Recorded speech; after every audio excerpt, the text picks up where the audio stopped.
Well, hello everybody. I guess it's been a while. I've been on my little YouTube hiatus, but slowly getting back into the workshop, following up on some stuff. So this particular follow-up is on the FM tuner that I did a couple of months back, which was 1976, January 76, Elector. And I etched the circuit and built it all, and as I say, I'll put a link to the previous video so you can see it. The one bit that I really didn't like about this project was the tuning dial. And what they basically said was, get one of those thin slimline edge voltmeters and just put it across the variable voltage for the VCO, and mark it out like this, and you're good.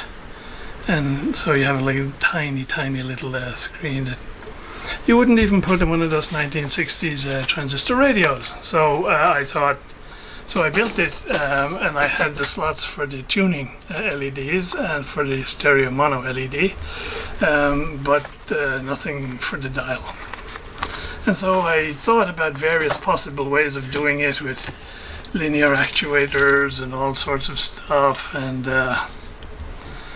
it all looked like it would involve additional complex circuitry. So I thought, nah, if I was going to buy a tuner like this back in '76, it would have a dial cord mechanism. So I need to design and make a dial cord mechanism for this. So there have been various iterations and failures, and here's the current iteration and failure.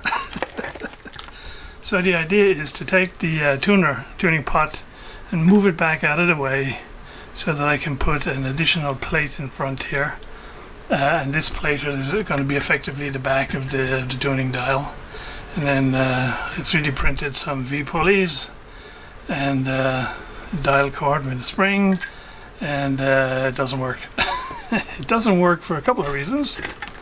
One is where I have to make a reduction in the diameter of this shaft here, and I have no way of doing that, no easy way of doing it. So what I tried to do was chuck it up in a drill press and hold a file up to it and try and do it like that. That didn't work at all. Then I tried putting a hacksaw blade up to it, and that was more effective, but completely out of control. So I thought, I gotta stop because I'm just gonna cut right through it. Anyway, the reason it doesn't work properly here is that groove is too small, and so the dial cord just fouls up on itself because there isn't room for it.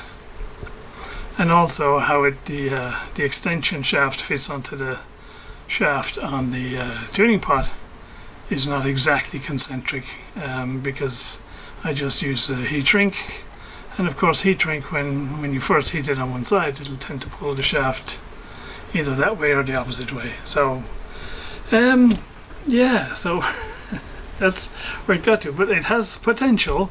The other thing is I could only find one spring in my junk box, and it's just no good for this. So yeah, need springs. And I think it'll work out okay because there's a nice gap here, between the front and the plate, and so I'll be able to put LEDs and all sorts of stuff to light it up once we finally get it working. And so to get it working, I need a way of making that diameter smaller, and the way the math works is pi times diameter gives you the circumference, and I figured about 120 mil would be the travel from the pointer, and so pi times the 4 mil diameter would give me so 4 times the diameter would be about 12, and then 10 times that would be 120. So that should do it. And so that's the basis upon which we're working. So how do we make a slot on that shaft? We need to be able to turn it down, right? And so what do we need to turn something down? We need a baby lathe. So let's go have a look and talk about the baby lathe. So this guy just arrived. It's been out of the box. The lathe part came separately from this milling part, baby mill I call it. This is second hand, but I bought it from a local online supplier, and it says it's refurbed with a 24-month guarantee, and I can't see a single scratch on it anywhere, and it seems to be working fine. So yeah, I mean, I'd never buy something like this from China, because if it doesn't work and there's a problem with it, you can't send it back. Whereas with this, bought locally in country, German made, and I can just, I know it's a bit of a hassle, but I could stick it in the box and drive it back and hand it in. Yeah, so it came with some stuff, not a lot, and I had to get a lot of other stuff. So it didn't come with any tools, none of the carbide or high-speed steel tools. It came with a simple tool post, so I upgraded to a quick change tool post, so I don't have to be faffing around when I'm changing tools. Came with a set of Allen keys, came with a spare drive belt, came with a chuck key, came with a live center, came with a spare set of chuck keys, and a set of gears for threading. So that's kind of what it came with. I had to buy all the tooling stuff.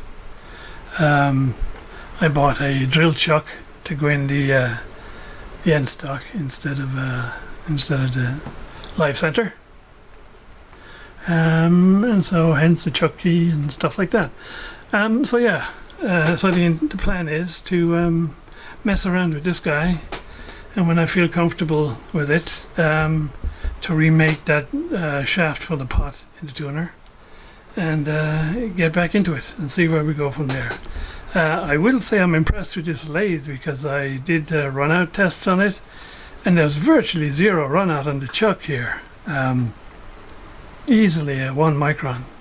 Unfortunately, the milling attachment is not so lucky. It's got about 8 or 10 microns run out on that. But as I say, this is not going to be doing any super duper high precision work. It's just A, to get me over the bump on this tuner project, and B, for me to play around with and enjoy. Okay, right guys, so that's kind of what's been up and what's been happening. So yeah, once I sort out the tuner as far as the shaft is concerned, then I'll be able to dimension where to put the actual window in the front panel for the dial to show through, and then I'll either mill that out on here, or if that doesn't work, we'll go back to the old CNC machine. I think the problem here will be, is it long enough? I think it is. The mill did come with like a bed, so you take off the top slide and you put this guy on, and then you have your T-slots and all the rest for clamping down. So there we go, a short intro.